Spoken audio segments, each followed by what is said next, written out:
ಇಂಡಿ ವಿಧಾನಸಭಾ ಕ್ಷೇತ್ರದ ಶಾಸಕರು ಯಶವಂತರಾಯಗೌಡ ಪಾಟೀಲ್ ಅವರ ಮನೆ. ತಮ್ಮೆಲ್ಲರಿಗೂ ಪ್ರೀತಿಯ ಸ್ವಾಗತ.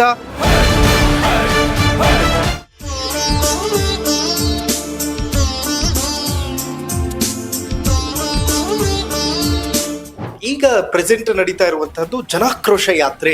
ಗ್ಯಾರಂಟಿಗಳಿಗೆ ಹಣ ಹೊಂದಸಕ್ಕಾಗದೇ ಇರುವಂತಹ ಸರ್ಕಾರ 48 ಅಗತ್ಯ ವಸ್ತುಗಳ ಬೆಲೆ ಜಾಸ್ತಿ ಮಾಡಿಬಿಟ್ಟಿದೆ. ಅವರು ತಮ್ಮ ಕಾರ್ಯವನ್ನು ತಾವು ಮಾಡ್ತಾ ಇದ್ದಾರೆ. ನಾವು ನಮ್ಮ ಕೆಲಸ ನಾವು ಪ್ರಾಮಾಣಿಕವಾಗಿ ಮಾಡ್ತಾ ಇದ್ದೀವಿ. ಕಾಂಗ್ರೆಸ್ ಸರ್ಕಾರ ಮುಸಲ್ಮಾನರನ್ನು ತುಂಬಾ ಓಲೈಕೆ ಮಾಡ್ತಾ ಇದೆ. ತಾನು ಬಜೆಟ್ ನಲ್ಲಿ ಘೋಷಣೆ ಮಾಡಿರುವಂತಹ ಬಹುತೇಕ ಯೋಜನೆಗಳು ಮುಸಲ್ಮಾನರ ಪರವಾಗಿದೆ. ಎಲ್ಲಿ ಆಗ್ತಾ ಇದೆ? ಸುಮ್ನೆ ಅವರು ವಿರೋಧ ಪಕ್ಷದವರು ಒಂದು ಚಾಳಿ ಇದೆ. ಸ್ವತಂತ್ರ ಸಂಗ್ರಾಮದಲ್ಲಿ ಅವರೆಲ್ಲ ಇರದೇನೆ ನಾವು ಸ್ವತಂತ್ರವನ್ನು ಪಡೆದಿದ್ದೇವೆ. ಸಿಎಂ ಏನಾದ್ರು ಬದಲಾವಣೆ ಆಗ್ತಾರ 2.5 ವರ್ಷಕ್ಕೆ?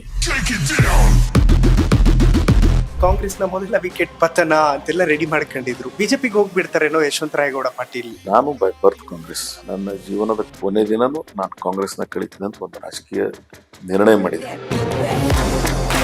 ದೇವೇಗೌಡರು ಮತ್ತು ದೇವರಾಜ ಅರಸು ಅವರಿಬ್ಬರ ಮಧ್ಯೆ ನಡೀತಾ ಇದ್ದಂತಹ ಚರ್ಚೆಗಳು, ಅವರು ಮಾಡ್ತಾ ಇದ್ದಂತಹ ಸ್ಟಡೀಸ್ ಇವತ್ತಿನ ದಿನಗಳಲ್ಲಿ ಮರೀಚಿಕೆ ಆಗ್ತಿದ್ಯಾ? ಅದು ಮರೆಯಚ್ಚಿಗೆ ಆಗೇ ಬಿಟ್ಟಿದೆ. ಬರೀ ಕೂಗಾಟ ಹಾರಾಟ ನೀವೇ ನೋಡೋರಲ್ಲ. ಮತ್ತೆ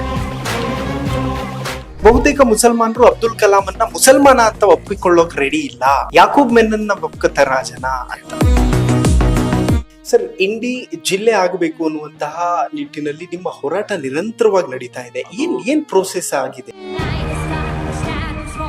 ಮೀಡಿಯಾ ಸ್ಟೇಟ್ಮೆಂಟ್ಗಳು, MLA-ಗಳನ್ನೆಲ್ಲ ನೋಡ್ತಾ ಇರ್ತೀನಿ. ಅವ್ರು ಕೊಡುವಂತಹ ಹೇಳಿಕೆಗಳು, ಮೀಡಿಯಾದಲ್ಲಿ ಅವ್ರು ಮಾಡುವಂತಹ ಸೌಂಡ್, ಆರ್ಭಟ, ಅಬ್ಬರ, ಯಾಕೆ ಯಶವಂತರಾಯಗೌಡ ಪಾಟೀಲ್ ಅವ್ರು ಮಾಡಲ್ಲ ಅದರದ್ದು? ಎಲ್ಲೆಲ್ಲಿ ನನಗೆ ತೊಂದರೆ ಆದಕ್ರೆ ನನ್ನ ಸಾತ್ವಿಕವಾದಂತ ಶಿಟ್ಟನ್ನು ತೋರಿಸ್ತಕ್ಕಂಥ ಪ್ರಯತ್ನ ಮಾಡಿದ್ದೆ. ಸರ್, ಭೀಮಾ ನದಿಯ ಹೆಸರು ಕೇಳಿದ ತಕ್ಷಣ ನಮಗೆ ರಕ್ತ ಚರಿತ್ರೆ ನೆನಪಾಗ್ತದೆ. ಬಹಳ ತಪ್ಪು ಗ್ರಹಿಕೆ ಇದೆ. ಕೆಲವು ಕುಟುಂಬಗಳು, ಕೆಲವು ಗ್ರಾಮಗಳು ಅದಕ್ಕೆ ಸಂಬಂಧಪಟ್ಟಂತ ನಮ್ಗೊಂದು ಸಲಹೆ, ತಾವೇನು ಇದನ್ನು ಪ್ರಾಮಾಣಿಕವಾಗಿ ಮಾಡ್ತಾ ಇದ್ದೀರಿ, ಒಳ್ಳೆ ವಿಚಾರಗಳಿಗೆ ಹೆಚ್ಚಿಗೆ ಪ್ರತಿಕ್ರಿಯಿಸ್ತಕ್ಕಂಥ ಕೆಲಸ ಮಾಡಿ. ವೈಯಕ್ತಿಕ ಸ್ವಾರ್ಥಕ್ಕೆ ಬಹಳ ಆದ್ಯತೆ ಕೊಡ್ಲಿಕ್ಕೆ